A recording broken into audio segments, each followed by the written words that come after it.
Hi friends, అందరికీ నమస్తే. ఎలా ఉన్నారు? ఈరోజు అయితే తిరుమల బయలుదేరాను. ఏంటి ఇంత పొద్దున్నానా?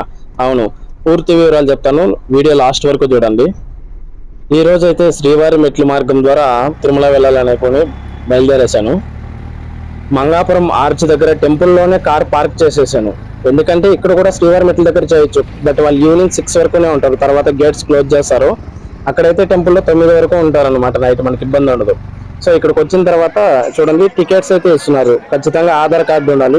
ఆధార్ కార్డు ఉంటే మనకి టికెట్స్ ఇస్తారు. రోజుకి 3000 టికెట్లు మాత్రమే ఇస్తున్నారు ఇక్కడ ప్రస్తుతానికి. చూడండి, టైం అయితే నాకు 12 గంటలకు ఇచ్చారనమాట. మధ్యాహ్నం 12 గంటలకు ఇచ్చారు టికెట్ తీసుకున్న తర్వాత. ఇంకా ఫస్ట్ వచ్చేసి స్టార్టింగ్ మెట్ ఇక్కడ ఓం నమో వెంకటేశాయ స్టార్టింగ్ మెట్ దగ్గరకు అయితే వచ్చేసాను. ఇంక ఇక్కడ అందరూ పూజ చేసుకొని మెట్లు ఎక్కడం స్టార్ట్ చేసేస్తారు. అయితే అలిపిరి మెట్లకి శ్రీవారి మెట్లకి ఏంటంటే తేడా ఏంటంటే, అలిపిరి మెట్లు మనకి 3550 ఉంటాయి. శ్రీవారి మెట్లు వచ్చేసేసరికి 2338 మెట్లు మాత్రమే ఉంటాయి. చాలా తక్కువ మెట్లు ఉంటాయి. సో చూస్తుంటే మాత్రం చాలా క్లియర్ గా ఉంది. మనకి ఏంటంటే అలిపిరి మెట్లలో ఉన్నంత రష్ అయితే లేదు. సో ఇక్కడ ఏం రాశారంటే, మెట్టు నెంబర్ 1200 మెట్టు దగ్గర ఖచ్చితంగా మనం తీసుకున్న టికెట్ అయితే స్కాన్ చేస్తారనమాట. అయితే దీన్ని బట్టి మనం ఖచ్చితంగా టికెట్ అయితే జాగ్రత్తగా పెట్టుకోవాలి. లాస్ట్ వరకు దర్శనం వరకు తెలిసిందే, ఇంకా టికెట్ ఉండాలి ఖచ్చితంగా. నేను చాలా సార్లు అలిపిరి మెట్లు అయితే ఎక్కాను, బట్ శ్రీవారి మెట్లు ఫస్ట్ టైం వస్తున్నాను. 1200 స్టెప్స్ దగ్గరకు అయితే వచ్చేసినాము. ఇదే చూడండి, ఇక్కడే మనకి టికెట్ స్కాన్ చేస్తున్నారు అనమాట. టికెట్ స్కాన్ అయితే చేసేసారు. సో ఇప్పుడు ఏంటంటే మనకి టికెట్ మార్నింగ్ 6 గంటలకు మాత్రమే ఇస్తున్నారు మనకి, ఓకేనా. అది కేవలం 3000 టికెట్లు మాత్రమే రోజుకి ఇస్తున్నారు శ్రీవారి మెట్ల మార్గం నడిచే వారికి. స్టెప్స్ అయితే మనకి సేమ్ మోకాల మెట్లు ఎలా ఉంటాయి అలిపిరి దారిలో అలాగ ఉన్నాయన్నమాట.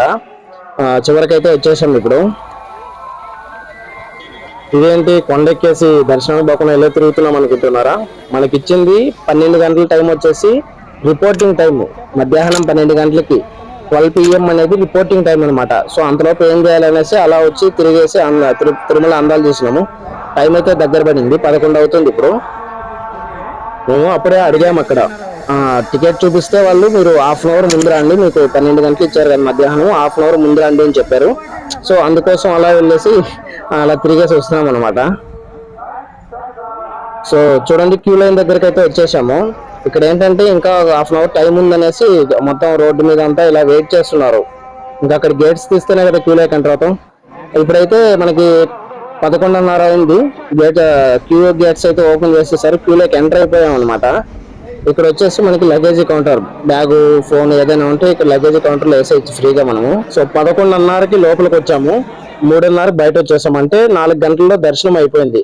ఇంకా లడ్డు విషయాలకు వస్తే ప్రతి టికెట్ కి ఒక లడ్డు ఫ్రీ. దాంతో పాటు చాలా మందికి డౌట్, లడ్డూలు ఎన్ని ఇస్తున్నారు, ఏందో ఒక్కొక్క లడ్డూని ఇస్తున్నారంట అనేసి. అలా ఏం లేదు, మనకి ఎన్ని లడ్డూలు కావాలంటే అన్ని ఇస్తున్నారు, ఇబ్బంది అయితే లేదు.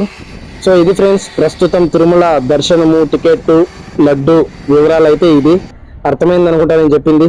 నచ్చితే లైక్ చేయండి, షేర్ చేయండి, మన ఛానల్ అయితే సబ్స్క్రైబ్ చేసుకోండి. Thank you so much. Thanks for watching.